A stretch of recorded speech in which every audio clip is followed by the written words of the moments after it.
Welcome back, everyone, to our Week 8 coverage of the North American LCS Spring Split. It's a lively day here at the studio. The crowd pumped up, especially for our next match. We've got the crowd tailgating outside, too. Man, it's a beautiful day out for a tailgate. Burgers looking good. Now we're gearing up for our marquee match, and the last time TSM and CLG faced off, they gave us a game for the ages. The team's coaches, Skara and Loco shared their inside perspective on how the first round played out and what they've done to prepare for round 2. There's something intangible when you win against your rivals. In terms of how we prepped, we didn't treat them any differently, but we did put in a lot more work. We prepared throughout the week, and then we finalized it the days before. We spent more time for TSM. A lot of fans are hyped up for this one, and with good cause. One of the reasons why the community has hyped it up so much is because these are the top 2 teams right now. There was a lot more pressure, definitely, for people, and it was visibly felt. And that's kind of the job of the coach, right? To maintain the emotional or the mental state of the players. And that time, I'm pretty sure I didn't do a great job of doing it. Some people were a bit nervous. The mood was a bit more serious than most of the time.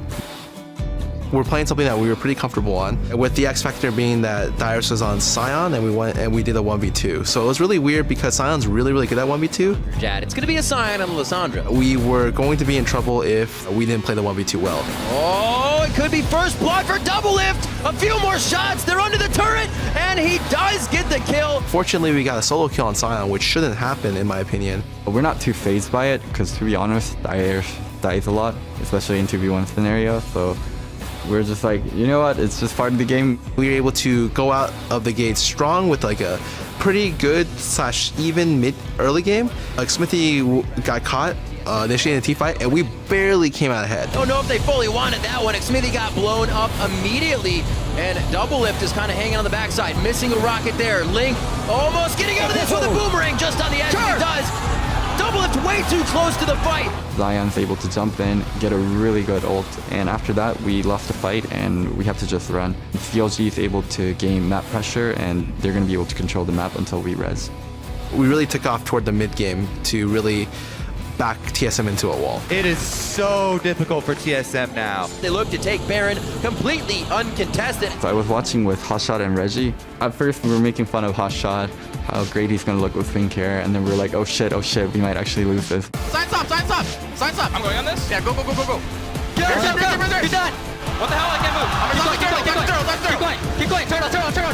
We were really, really far ahead. I think we had a 4 or 5k lead. It's pretty significant. So we're sitting on 4 dragons. We have complete vision control. We have the perfect dragon timer. As they're forced to walk into us, we decide to meet them halfway. Me and Reggie were really nervous. We thought we lost the game at that point. It was just a breakdown in communication, which caused a very rushed initiations. Kill Lissandra. Bliss. Nice. Then Torrent's able to get the perfect EQ knockup on Lissandra, and he's not able to Zanya right after his ult. I was like, oh shit, we might still win. The dream lives on. There were a lot of different parts of that game where we messed up, and that was just one of them. For CLG, it can be the 5th dragon, so they really want it, and we really want to deny it, because once you get 5 dragons, it's really hard to win the game. I knew the moment Pearson got the charm on Smithy that we won that fight.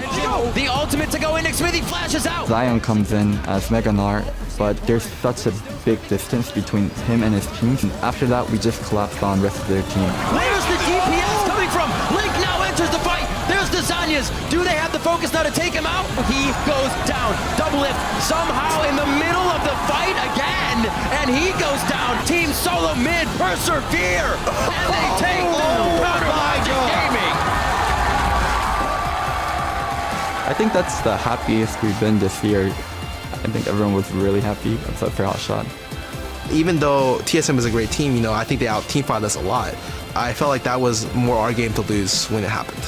This week, we'll be coming in as the underdogs, TSM just won IEM Katowice, and unofficially, they are the world champions right now. The difference between the top competitors are paper tin. That slight edge you have on people on stage, it can be gigantic. And both of those coaches, they're demonstrating some well thought out reasons as to why they should have won or how they played. Do you guys believe that either team has the advantage when it comes to their coaching staff? So we also had the interview earlier today with Loco on the desk where he said their answer to CLG's dominating early game is to play the early game better. I do think that's a good plan. It's not However, wrong. I It's don't not think it's wrong. going to be that easy. No. And I am going to have to give the edge to CLG in this one. I think that they already have the edge. They have the ability to pull off a win in pick bands, or an advantage in pick bands. Plus, their early game, it goes without saying, is the best in North American LCS right now. And perhaps my boldest prediction, I think that Doublelift is not going to get caught out of position in the late game and throw the game for the team. Okay. So I think I'm going to have to go with the old team, CLG, in this one, even though I love the guys on both squads. All right, well, I didn't even have to put him on the spot to get all the information out of him, so I'm going to put you on the spot, though, now, Zyrene, both your opinion on the coaching staff, but as well as your predictions for this game. I don't think there's too much of a difference in terms of coaching staff and what they're bringing to the squads. I think they're both the top coaches in the LCS here, and there really isn't much difference between them in terms of what they bring to the team. They bring little different things, but in terms of skill level, I think they're the same. In terms of team, I give it to CLG today for multiple reasons. One, every time TSM has lost this season, Dyrus has the worst scoreline on his team. 0-6-0, 2-7-7, while everybody else is running double-digit kills or assists. His Rumble game was 1-6-5. These are just really big pain points for TSM up against Zion Spartan, who's just showing crazy skill on CLG, even in their game against TSM. 5-man Gnar ultis. The follow-up just needs to be there, and I think CLG have kind of honed that over time in the break. Another thing, too, is even if you lane swap it, Doublelift and Aphromoo are a crazy bottom lane that gives you a ton of aggression in lane. That's why I give them the edge here today. Oh, and they're out for revenge, so they've definitely got some blood boiling in Also, revenge. I just want to throw this in, too. I kind of live in a fantasy world where CLG wins this and they're 1-1, and then we get to have a tiebreaker and see this matchup a third time this season. There it is. That's the dream, right? Well, right now on lolesports.com, 65% of our fans are calling this one for TSM. So there you go. There's the counterpoint to our 1v1. two analysts here on the desk. I'll be excited now. I'll be very much excited to see how this game turns out at the end of it. Now, we know you guys are fired up for this match, so we're going to send it over to the caster desk to get the game underway. Thank you very much, Dash. And for this game, it is huge. So we have called in some backup. Joining us on the desk is David, none other than The Freak, Turley. The Freak. I added an extra name. I like it. Yeah, well, you just got a conjunction. Okay. Is that a conjunction? It might be. Sure. I'll do. What's your I agree with function? you. Guys. Motion. TSM. All right, enough Yeah, chit chat. that's our function. Let's get to the action. It's time for a rivalry. There you go. That's older than LCS itself. Team Solo Mid versus Counter Logic Gaming. Yeah, and honestly, this split is the closest these two teams have been to the top two teams pretty much in 4 years. So it's a matchup that fans get really excited for. And it's so far lived up to their hype. We got that whole video in their last meeting. CLG were nearly perfect for the first 30 minutes of the game. But then a few key team fights allowed TSM to retake the lead. And TSM have shown that they know how to close out the big games. That's right, and both of these teams are tenacious. And in such a heated rivalry, players always find a little more in the tank. But beyond the two teams' history, this is an important game for shaping the NALCS leaderboards. That's exactly right, Riv. Right now, these teams are tied for first place in the standings. But keep in mind, C9 is one game behind them to take away that playoff bye. So these guys are very, very close to staying in the top, moving down a little bit here. TSM are also 1-0 against CLG in this split, as Zyrene was talking about. So holding a tiebreaker if TSM wins 2-0 against CLG on the split almost guarantees them that bye. And right now, both teams control their own destinies. Win your remaining games, and you secure a top seed heading into the playoffs. Sounds easy, right, guys? Yeah, it sounds pretty good. Win 3 games in a row in the LCS, no big deal. All right, so let's get into the match with a quick roster rundown. On the blue side, it's Team Solo Mid. That's Dyrus in the top lane, Santorin in the jungle, Bjergsen in mid, Wild Turtle at AD carry, and Lustboy at support. And on the red side, it is Counter Logic Gaming. Zion Spartan, the Juggernaut in the top lane, Smithy in the jungle, Link in mid, Doublelift on AD carry, and Aphromoo on support. Well, if they don't have enough in the tank already, they're going to feel the floor shaking from the crowd being so hyped up for this game. It's going to be crazy. Yeah, I feel like this game also snuck up on a lot of people because you we had go. IM Katowice that off week, but this one's arguably more important than their first matchup, Riv. All right, so we are into picks and bans. You can see Dyrus and Aphromoo staring face to face there on the split. Let's get this one underway. Hecarim is going to be our first ban out. What are you guys actually expecting to see on this list? I wonder because it's weird because there's some things that are contested and some things not. Hecarim makes a lot of sense where it's more of a Zion Spartan, that carry sort. Annie and Sivir is the big bot lane that's so good for team solo mid. They either play split push style where they have like Lulu Lucian, or they play a hardcore team fight with Annie Sivir. And it looks like CLG is denying that team fight style from solo mid. Yeah, I think the Sivir is one of Wild Turtle's best champions, and it's honestly what was the true carry in the initial victory Team Solomon had over Counterlogic Gaming. That's right. As well as one of TSM's most effective picks at IM Katowice. One of the best bans I actually can think of against TSM is Sivir. Oh, that's going to go away. Sion, that's interesting. That's actually a very good Dyrus champion. It even does things when you die with it, considering how much Loco Doco was talking about Dyrus here. But still, unstoppable Juggernaut Sion. He's pulled 2 bans here so far, and the Lulu right off the bat. I think it has most likely Lustboy, which now gives TSM a good laning phase if they 2-on-2 CLG. I mean, I feel like that's also just a massive flex pick. We did see Dyrus playing that in the top lane on multiple occasions, and it opens up some protect carry strategies. In my opinion, Lulu's one of the most versatile and effective picks, 2 first pick in League of Legends right now. Yep, absolutely. And it would work on CLG in the same vein. You give Link that in the mid lane, he can support Zion Spartan or Doublelift to go crazy. So now you got to go for the next couple of rounds. You got to ask, with Maokai off the table then, is Rek'Sai the big pick you go for here, the big all-important jungler? Yeah. And it is, plus a disengaging support for Aphromoo. Seen that first Rek'Sai come in today. Smithy is going to be locking that one in. And Aphromoo onto Janna. Interesting they don't show too much, but Xmithy gets completely what he wants there. We've seen a lot of discussion amongst Team Solomon as well about whether or not they want to play mid-game team compositions or late-game team compositions. And typically when everything has been on the line in the past, they'll default more to the late-game comps. Yesterday they had a mid-game comp, they threw in the Mundo, which really just eviscerated whatever late-game chance they would have. That's true.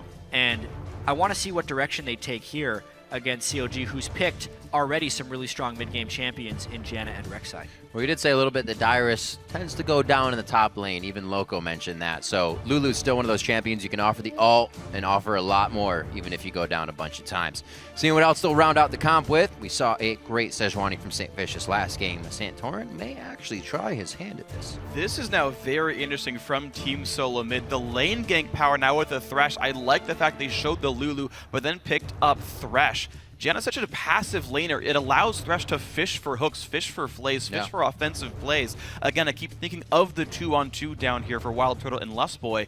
This support sets them up for a lot of ways to try to bully around Aphromoo and Doublelift. I have high hopes for the TSM duo lane down here, but CLG, of course, to make their own picks. Their duo lane is lauded as one of the best in the region for a reason. I want to see if maybe we see the Kalista coming in here just for more hard carry power. Only one tank pick so far on Santorin. He's an option open for Doublelift from what he wants to kind of go here and stay safe, as well as Wild Turtle. Only Sivir was banned out.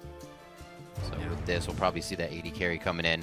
The round out for Link to be in the mid lane, as CLG likes to go on the purple side picks. This is where CLG picks the direction of their team comp. Yeah. Honestly. Getting away Jinx is really interesting because it takes away some of the synergy they could have with a top lane or a mid lane Lulu, but it also makes them a little bit more vulnerable to Sejuani Thresh. It's not the greatest skill shot reliant champion. That's like a denial pick that doesn't quite yet fit in with CLG's overall team comp. Well, the question is, can CLG disengage properly? If Doublelift doesn't die, you win the team fight almost outright with Ken and Jinx just belting out damage in a 5-on-5. Again, we talked about TSM as one of their biggest strengths being these late-game team-fighting sort of teams, and CLG happy to play that style themselves. Doublelift getting farm and blowing people up. I say LeBlanc is pretty good against Kennen as well, if that's going to be what it is. Zed's still on the board for for Bjergsen and the Lustboy lock-in. And that Corki for Wild Turtle can still put out some numbers on that one for himself. TSM wants to make sure they keep their damage diversified here. Yeah. If they're going to do the mid lane Zed, I feel like Lucian would have been a better synergistic pick with Been seeing that a bit Lulu. more. But as far as the overall team comp goes, this really pigeonholes TSM into that mid game. They need Bjergsen to get going on Zed, get split push, edge, but because they don't have Lulu with a very heavy attack base AD carry, it does have, you know, about a 40-minute window where they have to be able to win the game. It does, but as you mentioned, them diversifying their damage output, all of these champions spike so incredibly hard. CLG, Yeah. it'll almost be a reverse of the last time these guys fought, where CLG owned the map for 35 minutes, and then TSM finally found the team and turned it around. Well, TSM probably owns this game for the first long while here, and CLG has to find their ways in. Just because of Bjergsen's typical power in the mid lane, the fact that I really, really like TSM's dual lane in a heads-up 2-on-2. 5 seconds for this pick. It'll see if we have a flex or not. I mean, there are never definitely cards. elements in each of these team compositions that speak to that, but like a Rek'Sai versus Sejuani, Xmithie will be able to put his imprint on the game Yeah. as well. Like, both of these guys are going for fairly similar power spike games. Like, they will be hitting their power levels Yeah. in somewhat similar ways. Different lanes will have different power, but it's going to be a game of give and take. There's no clear, this team totally dominates in the late game, in my opinion. That's what I'd like to see. Also, we see Bjergsen usually getting solo kills in the mid lane. I think Link will be able to stave those off and secure himself from that early aggression. We'll see if Santorin or Xmithie have to say anything about it. The teams, they have locked the comps in here. Do we see a lane swap quickly favoring anybody? Usually we'll see the Corki kind of put into that lane swap initially. I mean, as far as lane swapping and getting your support out of the lane, in terms of AD carry solo freezes, Thresh makes so many more plays than the Janna does, and I Right. really want to see if Lustboy can make these kinds of aggressive hook plays and upset the various lanes. Loco waiting for Skara. All right. There we go. Coaches of the top 2 teams in the North American LCS right there. That's right. Previously players of the LCS right there. True. So, Loco was Loco never didn't an play in the LCS. LCS. He did. It- They both played. right. In pro leagues. Yes. For sure. Absolutely. So right now on LOLesports.com, the fans are leaning towards Team Solo Mid, but keep updating your vote throughout the match. Tweet at LOLesports using either the hashtag TSMWin or hashtag CLGWin. We'll be tallying those votes up through the game. Both have played, though. We'll just go with that. Yep. Which one's louder? Pretty resounding TSM. I think we're just used to hearing it, so we pick it out of the crowd easier. That could be the case. We could see that. Well, we are afoot, ladies and gentlemen. Team Solo Mid on the blue side, counter Logic Gaming in red. Winner is first place in the North American LCS at the end of Week 8 here. And has a chance to prove that they are the most fearsome entity in North America. And Riven Freak, you guys were talking a bit about lane swaps earlier. CLG has been the lane swap masters True. of the NALCS. Level 1s as well have been somewhat contentious for TSM. You've heard them say, why do we do the same level 1 every game? Well, it's because they save different level 1s for some of their more difficult opposition. And Dyrus went on a bit of a rogue mission to get that board. Oh, is Link going to scout that with the Q? Oh my goodness. Whew. Oh, that would have been a dead Dyrus. That is some good prep work by CLG to kind of see the counter invade rules that TSM goes for. But all in all, TSM with a good defensive ward as well knows about the CLG invade path, plus the wards themselves going down. Really, everyone kind of understands what vision was given to the other team. Yep. Well, TSM has done something that you rarely see done. As far as looking at COG's jungle, they have wards on both of the standard starting camps, Gromp and Krugs.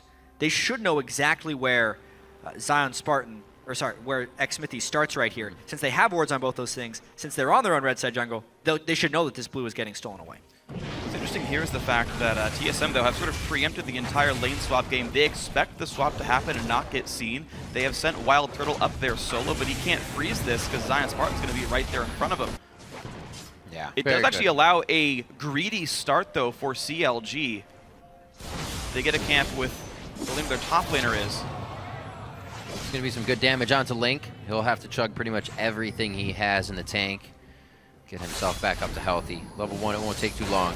He's got to be careful. Aphromoo with the pressure towards the mid lane here. Double Lift has just approached the bottom lane to start farming as well. So now that we get things going, we know it's already going to be an action-packed game. Very curious how the lanes actually were set up, since the supports both teams expecting the lane swap. The supports were roaming at basically the start of the game. You got to see that, hey, guess what? Thresh does that better than Janna. And Lustboy now saying, okay, well, let's bully Zion Spartan back out of this lane. 2-on-1 the Kennen. Yeah, being a very gold farming champion, that's going to be important for them. But what's interesting about this is neither of the 2v1 quote lanes are actually freezing. And because both the supports roam mid lane at the start of the match, there's not very heavy denial going down to either of these top laners. I'd say it's a bit of a respect move here by both teams, knowing that they know how to react to the lane swaps and really just playing into that mid lane matchup more than anything. Well, it's going to make an even bigger impact when either team does something wrong if they're pretty much trying to mirror each other here. Right now, Santorin already to the top side, it's a level 3 Kennen. Hard to dive if he uses his E properly. Yes. Especially Sejuani, not the most fantastic early game turret dive, but they're going to be going for this Zion. Let's see if they can get him down. The top pulls aggro. Zion Spartan going to be taking a whole bunch of damage. Lustboy's sitting there to hold all the damage, and first blood goes to Wild Turtle. They did it just right. As far as the aggro swapping, you want your support to get the first tag and sit back because he does the lowest amount of damage. He takes the turret shots, they get the kill down, and Dyrus backs away. It's a bit of a roll swap. TSM says Dyrus usually dies in 1v2s. Dyrus is the one who plays this one safe. Zion Spartan plays it aggressively, is unable to outplay, and it gives TSM first blood. Yeah, really nice play by TSM. Zion Spartan saw it coming, chose to leech the experience and teleport back in. Okay, he gets 2 more waves of XP, but he teleports back in, now summonerless. And you gotta wonder if that's gonna be worth it after all. With Dyrus zoning himself out, he's in level 2. CLG will get this bottom turret at 4.5 minutes once they bounce the wave. And that's actually the big trade. It's not always, it's a really counterintuitive thing, but it's not always the best decision to not die in a turret dive situation. Because even though Zion Spartan gave up first blood, gave money to Wild Turtle, he got substantially more CS, substantially more experience, and he also saved turret damage. All the time TSM spent killing Zion Spartan was not time spent killing the turret. Therefore, CLG vastly beats out TSM in turret pushing. Zion's turret took almost no damage, and it's not like it's going to be taking much damage anytime soon either. He knows how to play that situation. We've heard him before. It is a privilege to be able to get CS up there. So when he can, he tries to get it in his pocket. Bjergsen here with nice charm from Link with the trade. The trade back is not the advantage for him. Bjergsen knows that it's going to be a very, very big skill matchup here in the mid lane. And the mid lane matchup definitely going to be an interesting one to watch. A small minion lead for Bjergsen so far. You saw that Link went in with a flask just at the very start, expecting to take all this damage. He's gotten a Doran's Blade or Doran's Ring for himself now, but it's just kind of a push back and forth, pretty much equal here. What I actually want to talk about is the fact that CLG put their duo lane back to the bot lane. That turret's already gone. This could only speak to them wanting an early dragon. Otherwise, you'd go back, equalize the turrets, get Zion back on the 1v1 with the level lead that he had against Dyrus. But that's not the choice. I mean, there's also a chance they just want Doublelift to have as easy time as possible farming. Corki could absolutely beat Jinx in a standard 2v2 if you look at that support matchups. But as you said, the Dragon as well. If they can get turret and Dragon control early without giving up a gold lead, that'll be a pretty big win by CLG overall. You guys are both right. Doublelift in his prime farm environment. Dragon going over as well. And Link doesn't even have to leave mid lane. He's able to stay and farm. Great moves here by Counter Logic Gaming. The early rotatos pay off for them quite nicely. Taking a little bit longer, but it's going to. Smiting that one down. They have timer. They also, I thought that was their ward, but they don't have vision of Lustboy and Santorin. Now it's TSM kind of choosing a cross-map objective. They know CLG has allocated 4/5 of their team to that bottom right corner. So great, let's control the top jungle. Maybe we can get red when it respawns at some point later on. An aggressive pink ward that'll at some point just be cleared, guaranteed in this game, but they'll see Xmithie when it does happen. They can track further movements. They can pinch off Zion Spartan, who is flashless right now. This is going to be very scary for him. Just use that E, so he's got to be careful. There has been a lot of focus on Zion Spartan in this game from TSM, trying to keep Kennen down early. And it actually doesn't seem to be denying him too heavily. He's about to hit level 6. They only just got that one kill, but it was at a pretty great cost. Turret and Dragon eventually is what fell to them. And Zion doing his best job of surviving all this pressure. Completely reading the play on Lustboy here. Comes down to the mid lane. Very heady by Zion Spartan to be in position for this. Both teams here with a number of members. Each team owns their own side of the map. Right side to CLG, left side to TSM. It's typically where the lane swaps and supports and junglers have been roaming up and down. Yep. If anything, though, Santorin might be farming a little bit more. Dyrus, if Smithy flashes, he'll trade it. Yeah. Would have Wanna had flash to be the follow. trade. I believe actually saw Sejuani moving around and said Santorin can help him out. Yeah. Let's not go for the flash knockup. I don't think he really had the damage. Link now going to get jumped on. Jumps back, dodges the charm is Bjergsen. Smithy and Aphromoo are around, but I think the Zed is safe. Woo! And he burned a ton of stuff from CLG right there. Burned Arialt and Aphromoo Exhaust for his own summoner spells. I still say that's a worthy trade because it might help them get some pressure back on their own side of the map where they can maybe equalize that turret. And so TSM slow playing it. CLG, okay, they got the Dragon. They got uncontested farm on Doublelift. He can back, I assume, for a BF sword in the very near future. Team Solomid taking their time with this one. They let Lustboy roam around the map. They try to upset the mid lane. They try to push down Link. Now the turret will go down. CS is equal on these 80 carries. Triforce is going to be half done for Wild Turtle here. No real big problems.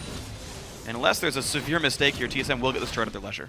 Not too bad. Wild Turtle sitting on 1,500. Looking to be able to finish up maybe that Sheen with his Phage when he goes back. Zion Spartan still there to save the turret. He hasn't accrued too much of a lead now over Dyrus. He's been able to keep himself in this, even though finding pressure along with Zion too. And when TSM drops this turret, they're going to be in a pretty heavy gold advantage. A lot of this just has to do with who else but Bjergsen getting that advantage in the mid lane. Both teams have actually done a substantial amount of roaming mid lane. Little, not real ganks, but mainly just walk pressure. I wonder if Zion's going to try and stop that turret from going down. It goes down. Does he get anything back? Smithy's here. Teleport comes in for Dyrus, but there's a Janna not far behind. So will TSM overextend? No ult on Lulu. Lands literally. Zion has flash, but is it going to be enough? Trying to run away. 200 health left on him. Smithy forced to run. The rocket's not going to be enough. Lustboy's not enough either. Aphromoo slows him down. Woo! By the skin of his chinny chin chin there. Dyrus with a great help picks on the minion to facilitate that, but Zion Spartan just one step ahead with his life. Yeah, no kill could end up being pretty critical. That could have absolutely just slingshotted TSM ahead in this match.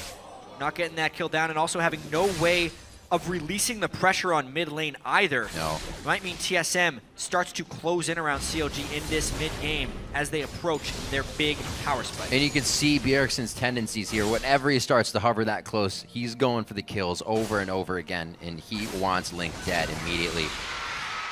See if he gets it anytime soon here. Link is paying all the respects to the damage that Bjergsen's putting out right now. He's going to go grab blue. Something else I have to mention, though, is Santorin actually keeping up pretty well in CS on Sejuani early on in the game. We just talked about in our last game how well will Saintfish just farm on Sejuani up to his Cinder Hulk as his ultimate, because that's really when Sejuani turns on. And Smithy actually got beat to jungle upgrade items. He hasn't finished his warrior yet. Sejuani is an absolute monster compared to Rek'Sai, almost from here on out. Absolutely, and I've got to really then watch even more onto Doublelift and the AD carry versus tanks arms race. Not to mention you've got a shield from Thresh, you've got an exhaust. No exhaust, but Dyrus also adding a shield and an ulti as well. The giant front line, the single point of contact here for Santorin. And of course, there are so many ways to disrupt Doublelift as well. If Bjergsen can do something funny, if Lustboy can zone him out, so potentially worrying mid game here. And one of my favorite evolutions of TSM playstyle throughout this year is the freedom they're giving Santorin to play other stuff. Initially, it was just, okay, you can only play supportive tanks that help Bjergsen. We've seen him play games on Nidalee. They're letting him be an early adopter of the tank meta. They're letting him take a little bit more farm. And every time they allow Santorin more freedom, it seems like it improves the team. And when we interviewed him as well, he was kind of toying around with Nidalee in the jungle before a lot of people were. Dyrus, oh dear, he doesn't want to be toying around with this right now. Smithy finding himself a solo kill. Nicely done. Exactly. Jungle item or not, the lanes got swapped back for TSM. The top left side, the wards all fell down, and Dyrus was left alone. Good job. That flash was burned by Smithy himself not that long ago. Kept track of it. Nice kill. Very true. I mean, this is Dyrus's conservative play, not necessarily working out in that context, trying to hide behind his turret again, but CLG actually just went one step more aggressive. All the while, Zion Spartan's been dying or near dying. He's been getting experience in CS, whereas Dyrus has not been getting those things. And if we look at the gold just at the top laners, it's actually a pretty big edge for Zion Spartan there in the top lane. It's the other lanes that are the advantage for TSM, definitely not the Dire. And just a fresh level 6 on Luke. Yeah. So 8-6 massive as well. TSM, though, again, they allocated bot lane. Zion Spartan has teleport, but there's no backup to make the play down here anyway. TSM just feeling comfortable enough to take this dragon. All said and done, we're at 2 turrets to 2, 1 kills to 1, 1 dragon to 1, basically an equal game if you don't count level. Oh, man. Okay, he got the Flash flash back up. Flash that time. That's right away. That was like on cooldown. Yep. Yeah. On cooldown of death and flash. Almost put him back on the CD. I mean, like is to be expected from a TSM versus COG game, we got a really close game on our hands 13 minutes in. They've been able to trade dragons, trade objectives. We've seen some difference in approach between Dyrus and Zion Spartan. Yep. Bjergsen is handling Link a little bit well in that mid lane. I'd say that's the main advantage TSM would have right now. But boy, is this game close. That's the thing. It starts to become apparent who is really the stronger lane out of this one. And we look at Zion Spartan, one of the top laners, Yeah. if you will, in North America right now. Then carried on the other side for TSM, it's the mid laner of Bjergsen. The strengths are definitely showing through. Absolutely. The teams are playing really the ways you expect. Doublelift is back on a light game hyper carry. He may not like Vayne very much, but Jinx seems to be right in that wheelhouse for him. And Yeah. great, CLG can go play a carry in the bottom lane. Who's surprised in this one at all? And I think there's a lot of chances for CLG to still keep the plays going well. I want to see if we can get those like charm outplays on Zed ults, things like that. You know, maybe they can stop that single point of crushing Bjergsen from winning the game for TSM. Yeah, and because of the way the lane swaps worked, the point of power that Bjergsen normally hits once he finishes Blade of the Ruin King can't give the team many advantages. Think to when Bjergsen normally plays Zed. He gets his Blade of the Ruin King, and he split pushes and takes the outer turrets in both lanes. Immediately. Those turrets are already gone. If he wants to group up and create turret pressure, he'd have to be in the mid lane, which is now a team fight scenario against a Kennen and a mid-game Rek'Sai. It's not as big an advantage as he would normally be getting at this point in the game. Maybe Bjergsen goes for fights in the jungle, but that would require some really impressive vision control by TSM. It would, and we'll see if that happens. Of course, with all these outer turrets gone except for the mid lane, so much of the map is available for play. And the question then is, who can make these things happen? Link first want to make a move, hits up Santorin a little bit. Lustboy has a large number of wards peppering that north jungle. Sightstone for Santorin as well. Looks like that red buff that TSM have actually been controlling for most of this game is where they want that pressure to be. Well, pressure on Dyrus for sure. Whoa! Flash, right over the wall. In. It's going to be a tough one. Wild Growth, a little too much for him just yet with the damage they're able to put out. Zanya's not finished there. Oh, Link, he's still in another charge. Can he pull it back around? He gets the boomerang, but he also goes down himself as Santorin throws down the permafrost. A little bit of bite for Link. Dyrus doing everything he can to stay in this game early. Triple Doran's ring, going cooldown reduction, stacking as well, because he is a slightly more farm support, hoping to one day be a solo lane Lulu, and the farm is going on to other people on TSM right now. Santorin picking up that kill can create a very scary Sejuani that might be nearly impossible for COG to cut through later. And she took that minor detour for a Sightstone, spends 400 gold that aren't on tank stats, but a kill and assist makes up for that pretty easily. All the farm is getting 75 minions here. Not bad at all for a jungler. So Team Solo Mid, they have that front line. Dyrus, you don't need much more than the Morellonomicon and maybe a death cap for Lulu to reach 80% of her effectiveness anyway. Bjergsen finds the jungle fight. So you're talking about a little bit before, Bjergsen finally getting his roam on. He's almost able to take down Xmithie by himself. And now create pressure. And that's exactly what happened. They took out Rek'Sai. They knew he couldn't be an initiation threat, and TSM was able to get damage on that mid lane turret. Very interesting match breaking out right now. But TSM taking that slight edge here. Different game from the first time we saw these two teams played. CLG was on a better run by now, putting TSM a little bit on the ropes. Doesn't seem like TSM has put themselves into any dangerous positions here and have been able to accrue now just about 1,000 gold lead.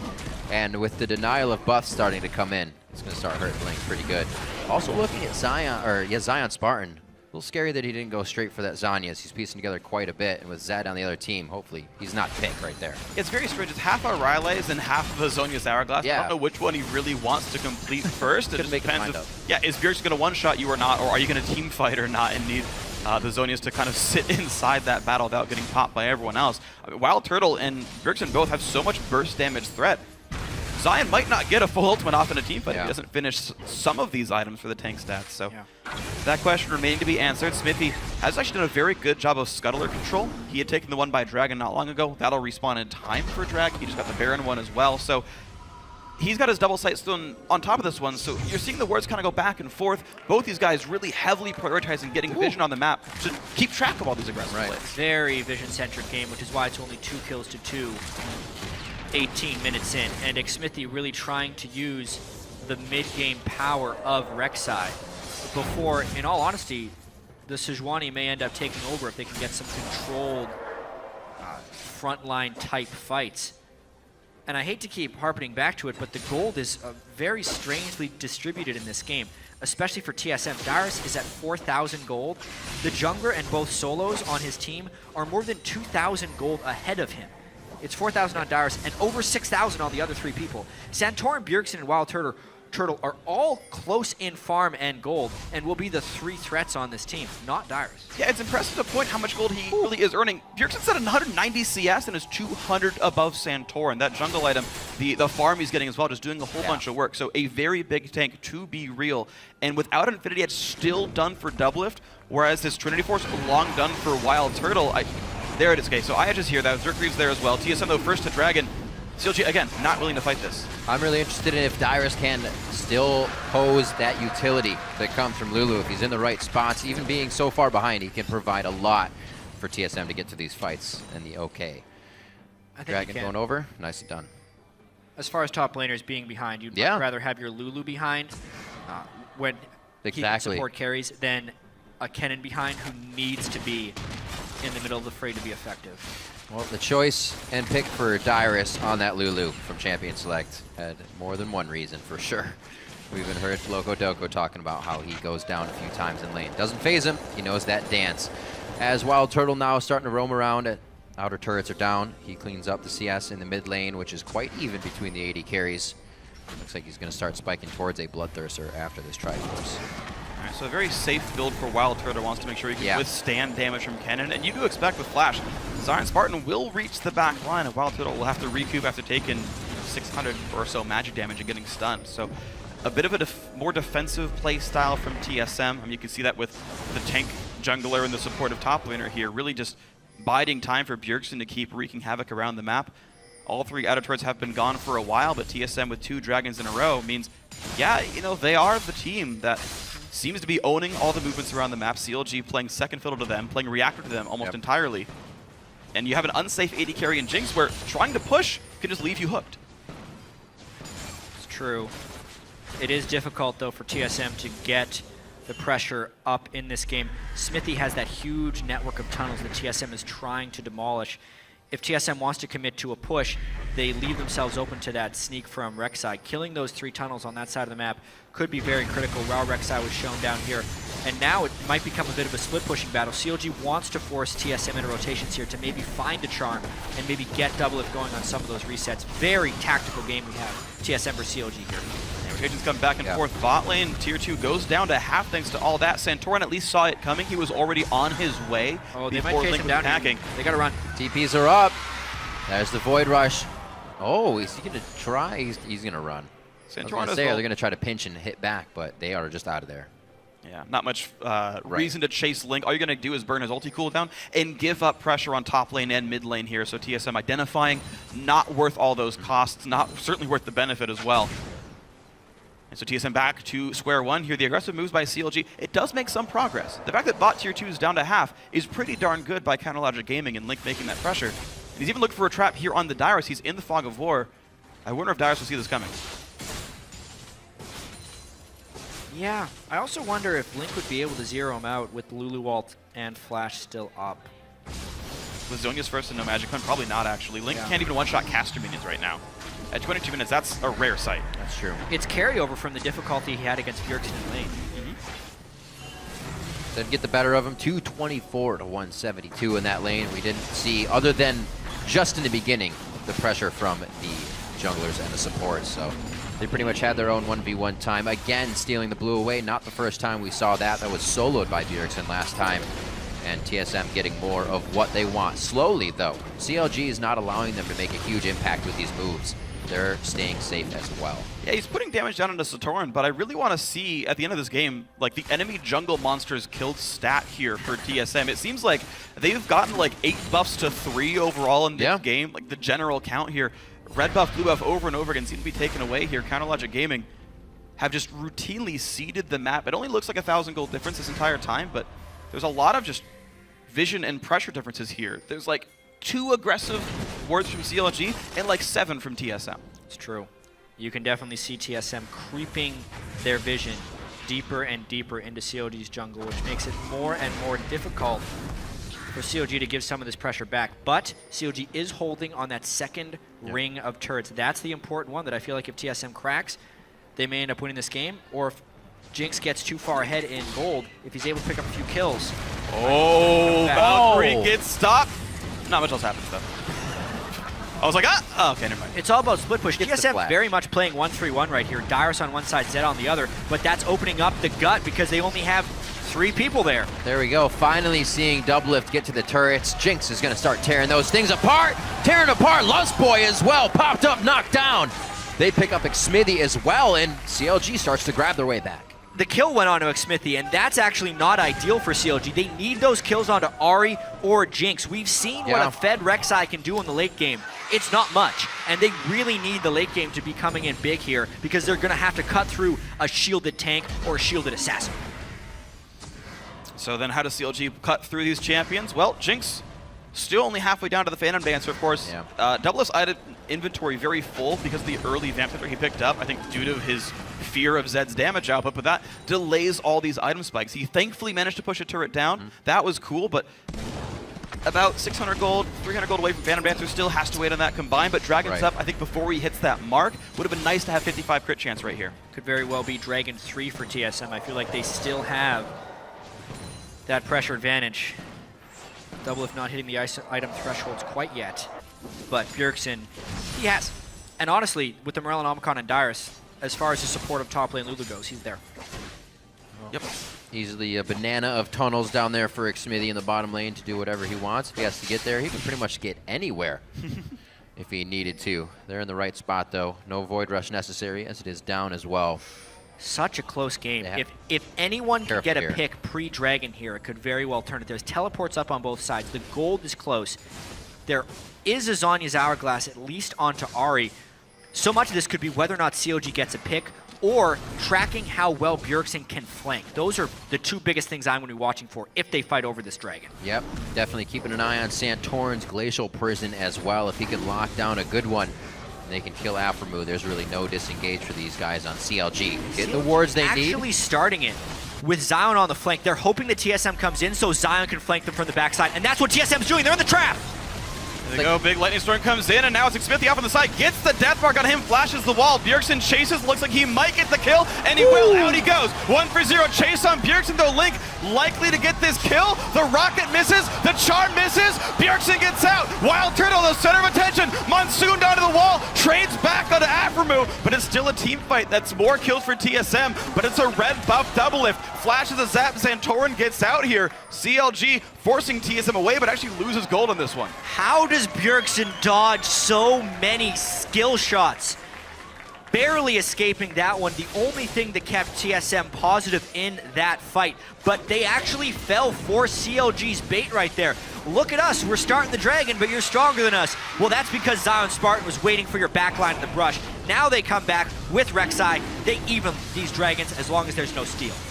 Does not look like there will be one. They exit stage right real fast, and CLG mounting their own comeback. I wouldn't even really say a comeback. The back and forth is slightly being won by them, we'll say. Super close. We knew both these teams had pretty heavy mid-game compositions.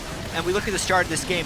Great flash by Xmithie. Bjergsen has to burn all his stuff on the utility tank right there. But remember, Wild Turtle had to go all the way around the side of this fight, which is one of the reasons CLG was able to chase through so well.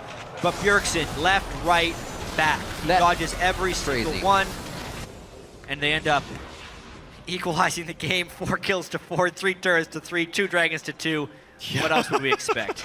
Well, maybe at the end of this one for CLG fans, the scoreline between them will be 1-1 in the regular season. I mean, what a way to set up a potential playoff fight at the very end of it all. But TSM also, I saw some miscommunication at the very end of that fight where Wild Turtle went sort of on the top side of that cliff and like Dyrus like way back there, so it was Lust Boy, and like didn't seem like they knew if they wanted to fight or not. And Wild Turtle was a casualty of that, gave CLG that kill, gave them that dragon. So now the question is, we're back to a 1,000 gold game. Yeah. Basically, they're just having Zion Spartan sit top lane and freeze like forever. The lane is finally pushing out now, but he's been under that tier 2 turret most of this game, acquiring items. Ready with that teleport to come down and give help if necessary. Really getting the Zanyas is something he needs to do, and he's kind of been focusing on that with this wave clear on the top. All around the map, it is looking good for both teams. This is exactly what we were expecting coming out of this one. It was TSM's game last time, which put the overall to 9-8. It looks pretty even on the boards, 4-4, 2-2. If CLG wins this, they're 9-9 overall all-time record. So they want to get that. They want to even it up just as much as the score is right now. TSM looks to pressure now the top turret here, and they're not uncontested. Yeah, Where's it's CLG? time to do Zed split push. They know Doublelift wants to continue to farm a little bit more. Doublelift really wants that Phantom Dancer to go along with his Bloodthirster that he built early to prevent some assassinations. But they might just be trading outer turrets once again. Everything in this game has its equal. It really does, and actually, even with Zion Spartan trying to freeze the top lane up there, that was the payment for, well, guess what, there's War Control top lane, and TSM shows up unannounced very easily, but CLG already a step ahead themselves. They get their own cross-map objective, just incredibly fun to watch, high-caliber play, 700 gold difference. TSM one step ahead right here. They cut off CLG during this collapse, but do they have time to actually pressure this mid-turret? Farm Alarm comes in, maybe a flank alarm this time around, though. TSM have to respect Rek'Sai. Wild Turtle does have flash up, but everyone else is missing it here, so TSM afraid to get caught out by a pretty high mobility team of CLG. They can't make a mistake here or they die. Well, TSM also has to choose his targets accordingly now with 2 Zanyas that he has to keep track of. He can keep track of all the skill shots, so I'm sure it's not going to be too hard for him to keep track of just a few Zanyas being used. This one could get tight real quick. We're starting to approach towards the Baron. This is going to get cleared out, but it'll also draw some attention from Team Solo Mid. Smithy pulling some attention right there, loses a third of his health, even though he's got a good amount of armor items, to be completely fair. He knows Bjergsen targeted him last fight. Dyrus not exactly a huge threat, nor is necessarily Santorin. At this point, Bjergsen really needs to find damage on a Doublelift. Yeah, that's pretty much his only target. Hopefully Doublelift doesn't have that shield built up. This has been such a well-played game, honestly, for the first 30 minutes. Yeah. We know both teams have been trying to hit these power spikes. Bjergsen with the Blade of the Ruin King trying to get in the split push, but there was nowhere for him to go. Like Smithy kind of kept in track with the tunnels. In the Dragon team fights, CLG gets the flank at just the right moment. It's such a hard game to really pin down who has the advantage and when will they be getting the advantage, because there's individual champions and players that understand when they're weak, but within these team compositions, there are other champions that are getting them through to that point. Rek'Sai, you know, he's the one who's getting Jinx through to that point against a Corki. Sejuani, he's the one that maybe will save Zed and Corki later in team fights. It just has to do with how well these teams play the game, outguess each other, and if they can seek some objectives. That's going down. And it's going to go to the blue team. There's the ultimate coming from Link, but he doesn't want to go over the wall. They give that over to TSM. I thought Smithy might have tunneled, but the rest of the team was not ready for an engage. So, wow. If the push from Bjergsen wasn't tough enough just a second ago, give Baron up to everybody now. Sneaking that Baron could be the turning point in this game. A slight lapse in vision by CLG. They had so many Rek'Sai tunnels and wards in their jungle throughout the entirety of this game. They just let it lapse there. The big thing that I think led to that is when CLG traded the bottom turret for the top lane turret, because that meant they didn't have time to move their vision while TSM was responding. And in retrospect, that Baron was the result of 4 or 5 minutes of rotations of TSM. They realized CLG never had time to ward the Baron area. What they wanted. And they just went for it. Yeah, you mentioned 4 or 5 minutes ago. I mean, Zion Spartan, again, freezing top lane all day long, finally punished for that when damage comes in enough that allows TSM to make these aggressive plays. Now it's the East jungle taking control of course, Dragon's up at 30 seconds, so TSM, being in the driver's seat, gets to move their vision in advance. Watch CLG. Can they ward Dragon back? Answer's likely no. TSM looking to easily pick up Dragon 3 in the next 20 seconds. And they're starting to get one of the bigger gold leads we've seen this game at, funnily, only 2K. And it's even smaller than that, if you really calculate it. 10 seconds on Dragon. Xmithie getting pushed out here as Team Solo Mid again takes control of this bottom jungle. They lost it a little bit, but that's because, as we saw, the focus was towards top and towards Baron. See what they can do here as they push the bottom wave. Now the split push can really come in huge. Bjergsen can empower an entire wave of minions just by himself. COG kind of wants to find a team fight, but they would need to get a great initiation by the Kennen to try and get this Baron buff off of TSM. This could be a real turning point in this match. It's almost too late. Bot lane tier 2, TSM's going to get there first. CLG can't go through this choke down here. Bjergsen's going to get some damage down. Thresh is already in the way. Does CLG really want to force through? I don't think so. It's really risky if you do. There's no flank for Kennen. He's with the rest of the team. Turret goes down. Honestly, it may seem like a lapse by COG to give up that Baron, but it was just so well prepped by TSM when we think about the way they were rotating and the safety they had in knowing that vision control. Ooh, Link. Now it's about COG trying to hold off that Baron and get turret trades.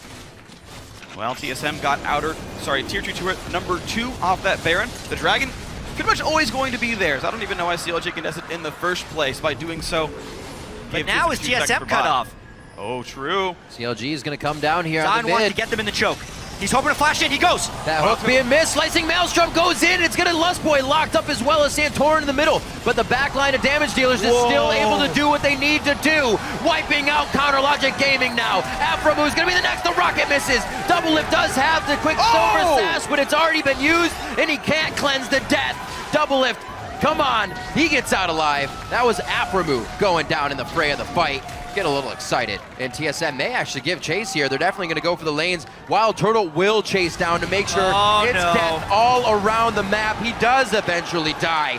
TSM, they're going for the base. The power of the choke point. Zion Spartan thought he was catching TSM, but he ended up catching CLG themselves. The Sejuani ultimate with the Corki AoE was devastating, and COG gets completely destroyed. 5-0 ace.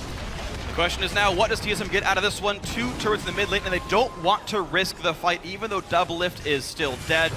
No comebacks allowed, TSM. They saw what happened last time around these guys fought, and one misstep cost the game. So this is the engage. Zion Spartan thinks he can go for this one, but TSM's battle lines are so well built. Yeah, and Rek'Sai's behind kind of cut off. Link there took a huge amount of damage before he was ready, so he could not play his Ahri. That the flank kill by Bjergsen, but then mainly the Sejuani ultimate into the Corki damage destroyed them. There's that mid-game power spike that Corki is still in. Doublelift, because he's built so many defensive items, wasn't quite at that point yet where he can free hit for success. And now, maybe it's too late. 3 dragons and 6,000 gold. Man, that looked like a really good ultimate from Zion Spartan. You almost can't ask for more as Kennen flashing in. But that's the problem, is you have a defensive team. You're not getting caught in it. That's Santorin's a tank. Lustboy's a tank. Dyrus is ults Wild Turtle, who built Bloodthirster second. Nothing's dying there by the basically no Magic Pen Kennen. And Doublelift, I think, didn't even have Phantom Dancer there. Jat, you were talking about the defensive build. Bloodthirster's second item, weirdly, Quicksilver and Sash. bench QSS before his Phantom Dancer. Exactly. So just there isn't damage on that build. CLG not realizing who does more in a fight in that game. Doublelift only now is actually as powerful as Wild Turtle. Only now. Yeah. Going for that Bloodthirster quite fast as they approach the turrets. Able to take a few more shots when you're doing it. They have a nice rotation here. They've waited long enough. Very risky to wait in the enemy jungle while you have an exposed inhibitor. Dyrus snuck by, though. He doesn't want to look for the slow just yet. Looks like TSM now COG's in a little bit of trouble of getting collapsed on. TSM just wants to stop recalls while Wild Turtle pushes this mid lane. Well, here's the thing. They might just let him go. They're going to. Despite the 7,000 gold deficit, though, I really think the Phantom Dancer being done shapes the game a little bit here. You've got the Magic Pen finally done for Link, the Phantom Dancer here for Doublelift. He actually deals meaningful damage now, and Santorin, the only guy with a ton of armor. Doublelift commands respect now in teamfights, and with that QSS, can't be a Bjergsen target. How do you reach Doublelift? If CLG actually holds a front line for him, Double can carry this game, but the rest of the team being far ahead with the global gold lead, maybe it's not enough. Yeah, I mean, Sejuani's a really big guy. I know we can say the only guy with armor, but how does Doublelift hit anyone but Santorin in these fights, especially with Lulu shields? That inhibitor is not long for this world. But even still, Wild Turtle playing very safe. He knows Charm could ruin his life here, and that will be the inhibitor going down. I was going to say, if CLG did have a chance to jump in with Ken and get a few picks, it would be at the inhibitor turrets, but unfortunately that fell when none of them were up, so things are only getting harder. They have to watch that one go down as TSM takes a Polaroid, smiling on the way out. And now they're just going to continue to push the lanes. Baron, 20 seconds, and that's just going to be Bjergsen going back to his push. Exactly. TSM can easily play this game very controlled right now. They actually managed to, on the way out, put wards down in that north jungle. Okay, they can recall, replenish their sight stones, replenish their inventories, come back. If CLG does sweep wards, or even if CLG puts wards down, TSM will know where those got placed. They can sweep them back out in preparation for Baron. There's a very low chance CLG can contest that. This is their only window to get a little bit of vision down and to maybe even clear out pinks as far as COG is concerned, but even that window is closing rapidly. It's hard to do because you have to do it as a team, so you're not even covering that much ground when you're sweeping and placing. It's all just the one area, and hopefully that's where you're going to be fighting. Yeah, and they're sweeping into Fog of War. They have no idea if TSM's death rushing any of these spots, especially if only Bjergsen shows. Where's the hook? Where's the glacial prison from Sejuani? TSM can't always know where that's coming from. Wow. They did get some wards down, but as I said, TSM knows where they're coming in from. Bjergsen also just finished an Infinity Edge. So if we're talking about being able to QSS, at that point it doesn't matter. Because if he hits you a few times on a no armor target, or even a high armor target, Xmithie or Doublelift, two targets that Bjergsen can easily kill. That matchup in the mid lane completely swayed this game in the side of Bjergsen. It started 20 or 30 CS, but as the game has progressed, no one has been able to touch Bjergsen or stop him from farming, and it's really making Link look incredibly far behind. Yeah, Bjergsen's got more auto-attack DPS than Doublelift does right now. If they just sat there right-clicking, Bjergsen would win that, so good luck, Double. But they are now being started out. Great vision control still here. CLG has some defensive wards, but none aggressively enough to stop Baron. Quick, clean kill, no way to stop this. CLG, 15 seconds to Dragon, but I think they just lose their base if they try. They need to be very fast if they're going to grab that one. CLG getting everything they need on the bottom, but they got to make sure they can still get the base as well. You're not going to be able to take that by They're yourself. 3 away from even 5 dragons here, and losing him would be just too detrimental. So Vision's there, but TSM playing this very smart. Thankful for them that Dragon wasn't at the same time as Baron, because that could have been easily snuck, but 15-second advantage. Q's for the steal, not going to get it. Dragon number 4 now. TSM clears minion waves even faster, plus the Baron buff pushing. They have all the tools they need to win this game. Doublelift does have his build finally, but I just don't think the rest of COG is at the point where that matters. They need Kennen and Ahri to be able to provide more threat. Baron buff up. They got to go in almost right now. This is going to be a tough one. Bjergsen on the front line means he can also zero somebody out and mess with the shadows. Ultimate being down is just devastating. That creates almost no threat onto the backline of TSM. Maybe even expect to dive here. They won't have to. They're just going to kill the turret. Seems easy so far. QSS and Wild Turtle. Yeah, Blocking nice. the He minion. tends to zap. Double of QSS is down. Link's ulti is down. No QSS on him. So many easy stun targets. Wild Turtle with shields takes that one down. In comes the engage. Smithy forced to run. Santorin just wants the inhibitor first. Lands an AoE slow. And actually Santorin forced out, but it's already Rek'Sai being dead. Junglers 1 for 0. And look at this damage coming out. Wild Turtle exploding some people. And Hip goes down. Turtle happy to still stay alive. But the rocket doesn't quite get him. Summoner heal means that. Link no ulti can't chase. But there's Doublelift. He finally gets one. Can he get any more? Maybe not. Wild Turtle fires in. There's the flay. Doublelift, can he do the damage? The answer is no. The Hex from Dyrus makes Wild Turtle win the fight. 13-5. Down goes the Nexus turrets. It's almost not even fair because Wild Turtle's got 2 supports helping him out. Doublelift flash the flay, but you can't flash a polymorph, and he loses that duel to Wild Turtle, ending the game. Almost the same thing from last game. Wild Turtle coming up big around the last fight, and Team Solo Mid will take down Counter Logic Gaming.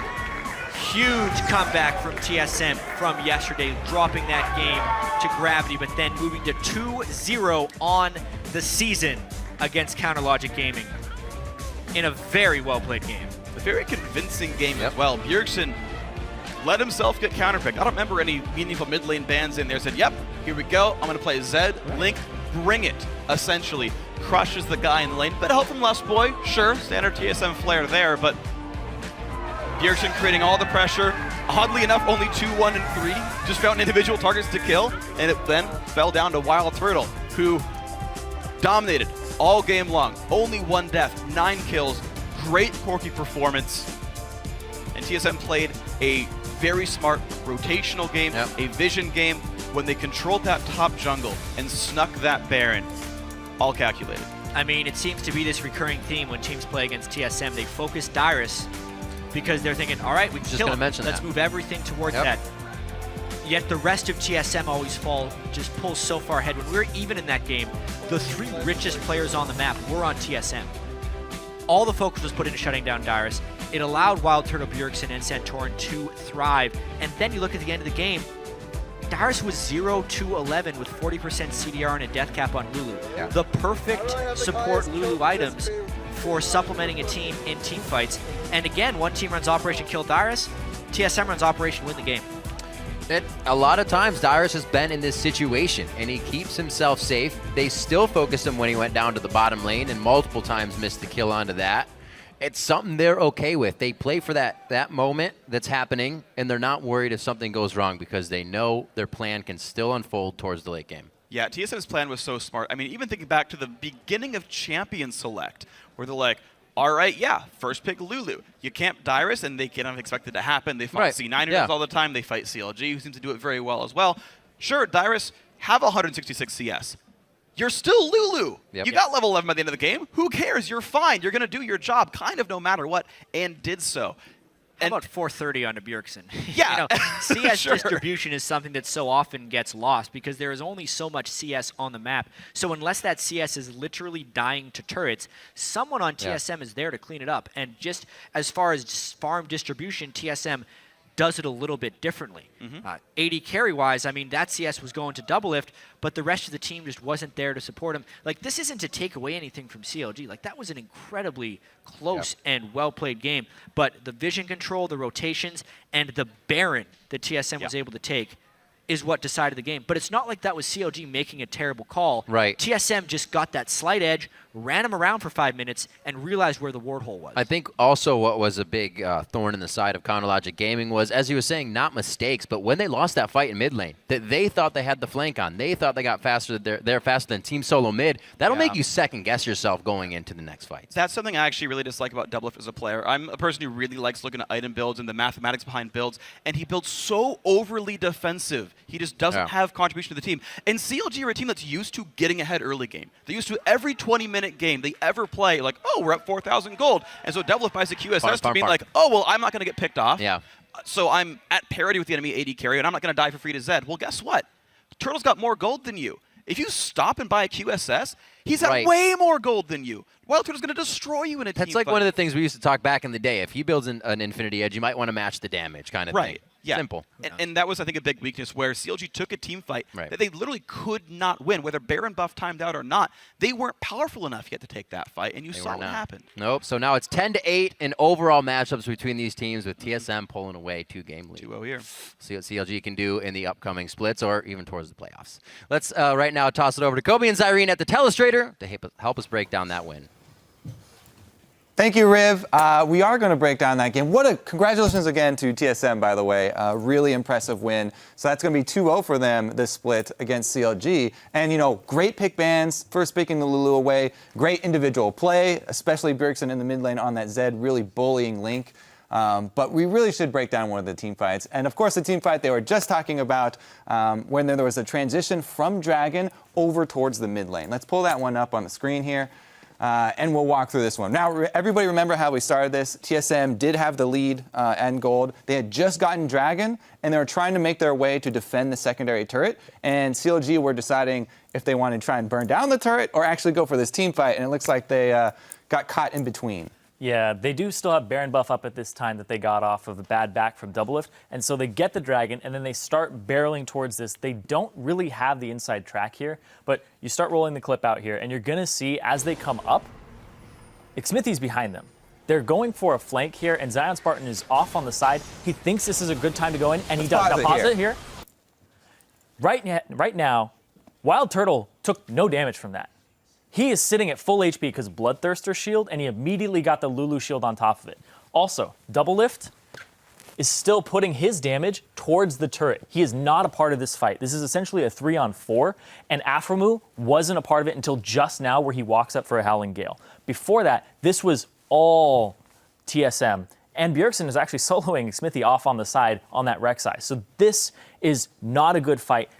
Also, Link, he got chunked by eating a big one and Ard into a phosphorus bomb instead of away from it. So he gets chunked out. He walks straight into the big fray here. And the follow-up from this is actually quite beautiful because as soon as they reconvene and Doublelift is like, the turret's done, he gets hit by an amazing Sejuani ultimate from Santorin.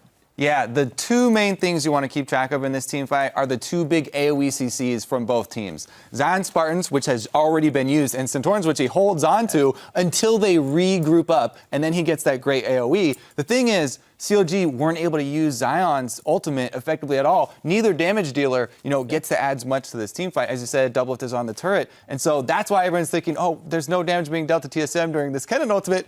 Because there's a Sejuani sitting in front, and nobody's actually attacking. Yep. So we can continue to roll the clip out here, and you're going to see Santorin waits for it, and then he's like, oh, perfect. 3 people group up for that ultimate. Link still has Zhonya's Hourglass at this point, but he was chunked below half HP just from the get-go from Wild Turtle landing 2 skill shots back-to-back. Oh, man. Flash just sells your support out there. So Doublelift actually just gets chased down after that, and it's the ace. But that was really the game-turning point. And what allowed that to happen was the Baron taken off of that one ward placed in the middle. Like, replacing your turret with a ward when you push up is so crucial, and a lot of people overlook that, but it's something that paid off immensely there. Great call by TSM and great execution by TSM. Now, we do have 2 members of TSM ready for an interview, and we're going to hand it over to Dash. Thank you, gentlemen. Both of you made liars, by the way, in the result of that game. The fans getting it correct in their fan vote, calling you guys to be the victor. So congratulations on that. 2-0 now against CLG. So looking pretty good when it comes to securing that first place slot by the end of the split. There's a couple scenarios that still play out with ties and things like that. I do want to approach something that Zyrene pointed out there first, which was the Baron that you guys secured, which really opened the game up, and that ward placement. So part being fortuitous, but of just the fact that you guys were around the Baron, but you guys showed no hesitation in that call, Bjergsen. It was actually not me, it was Turtle who was calling out that Jinx had a lot of gold on her. He had kept track of how much gold he had, and he said that he's going to go back and he's going to probably buy Phantom Dancer or QSS here. He said she's going to back and we should do something off of this. So Turtle had been preparing that for about 30 seconds to a minute, and he was like, as soon as she does something, either we go for a turret, we go for a Baron, and then the opportunity just arose, and we went for the Baron. It was just a really good call. So a lot of foresight there for sure. Now let's go back to the beginning of the game. I want to open it up with an interesting level 1 ward placement, and I don't know if you were aware of this, Darius. You got away right before Link checked that bush with a Q. What was the plan there going in? Because the rest of the team was kind of setting up a line of scrimmage, and you went in for that one deep ward at the Krugs. Well, just like in that moment in the game, I don't even know why I'm here at this desk or there because I just got shafted all game. But anyways, I was just there because they walked in, I put a ward. If he caught me, worst case scenario, I die, but I would have just TP'd out. It would have been fine, but we would have TP disadvantage, but I think having the ward there is really important. Yeah, it's just since they invaded on our top side and we counter-invaded on bot side, Darius, he went for a really greedy ward, but once you get that ward, you can pretty much spot where the jungler is going to start because we have a ward on their side of the jungle and we have a ward on their top side of the jungle. So pretty much anywhere they started, we'd be able to know. So it is a bit greedy and he could have gotten killed, but it also paid off. Exactly. You guys, your early game there, as you said, you definitely were focused, right? And that was one of the things that was mentioned throughout the cast was the fact that CLG was looking to focus you, Darius. But you, in turn, the rest of the team reacted by Santorin going top. You secured that early first blood on Zion Spartan, which we felt was pretty crucial, at least in terms of getting Wild Turtle a bit ahead. Was that the game plan from the beginning, basically sacrificing top laner and focusing on the other top laner? It's pretty known that TSM likes to have Darius in his own little world and on his own little island, and I think that just this game we had the opportunity to go for the trades. Right? We were able to go for the turret or go for a kill on Zion, and when a Corki gets ahead against Jinx, Jinx is a much later power spike. She really needs 2 items to really get going, but when Corki hits the Trinity Force, we hit the Trinity Force before Jinx even hit Infinity Edge, so that was such a big power spike on Corki. So we just took that trade-off where Lulu was going to be weaker, but our Corki was going to be so much stronger at one point in the game. Another thing is that with Lulu and Kennen, both low econ, they're both pretty similar, but Lulu is a lot more lower econ than Kennen. So I was kind of okay with it, although I did want to, catch the big waves, and we decided not to. And I'm like, all right, I'm just going to make do with what I have, 20 CS to 80. No problem, guys, I got this. But it wouldn't be made possible with any other top laner, so it probably would have played out differently. The way Zion likes to play the 2v1 is he wants to get as far ahead as possible, and I guess that's one of the reasons why there was the Zion ban. Right, so to that effect, though, the Lulu was utilized very well. It was demonstrated in that replay of Wild Turtle with the Bloodthirster, the Lulu Shield, and the Lulu Ultimate. I mean, it almost just in terms of fanciful thought, like I can't imagine the Corki going down at that point, right? So that gave you the security, I imagine, to take a lot of fights that maybe you wouldn't have been able to take with any other top laner, let alone one that then required some kind of an economy. I don't like that plan, but that's what happened, yeah. You want the opportunity to do a little bit more damage? I'd like the opportunity to play League of Legends. That's fair enough. That's fair. I can't argue with that. So then this begs the question: where do you have to look, like within the meta or in team play and team styles, to be able to support a top laner that will play more aggressively and has the opportunity to maybe play from the get-go, as opposed to scraping together, money for the first 15 minutes? It's a combination of me calling for the team and being forceful, and depending on what I pick. But it's also a combination of CLG spending a lot of resources to keep me down.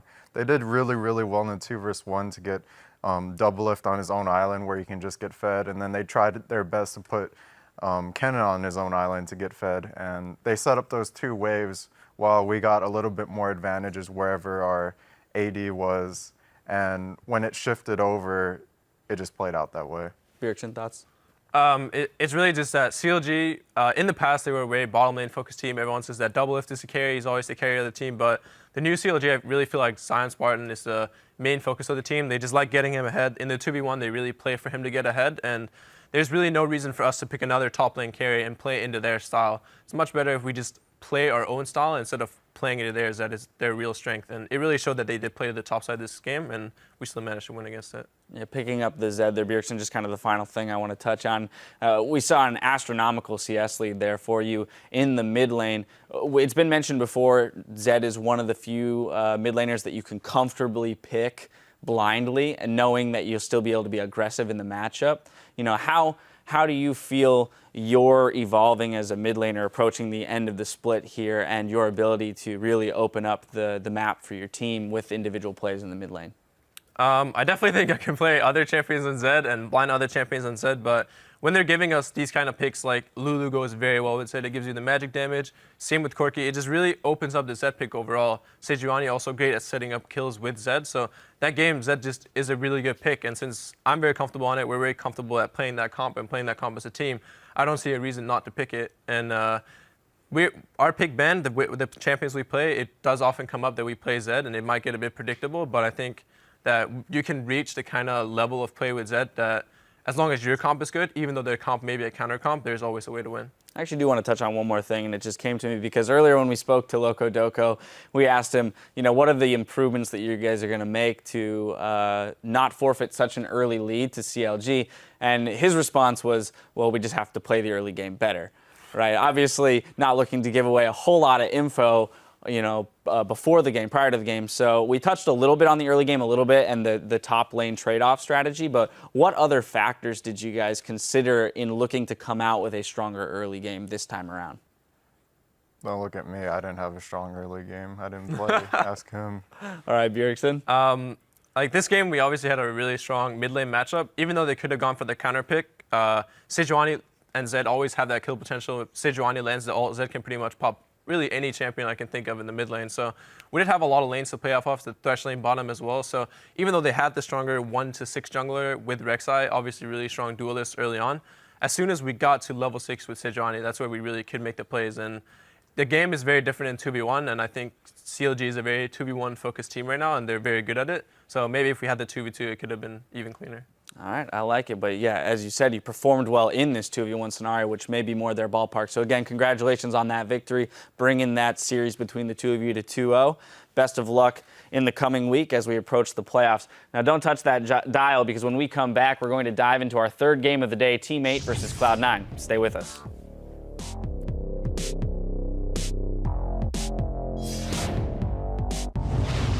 Alright guys, let's get our game face on. Game pace. Stop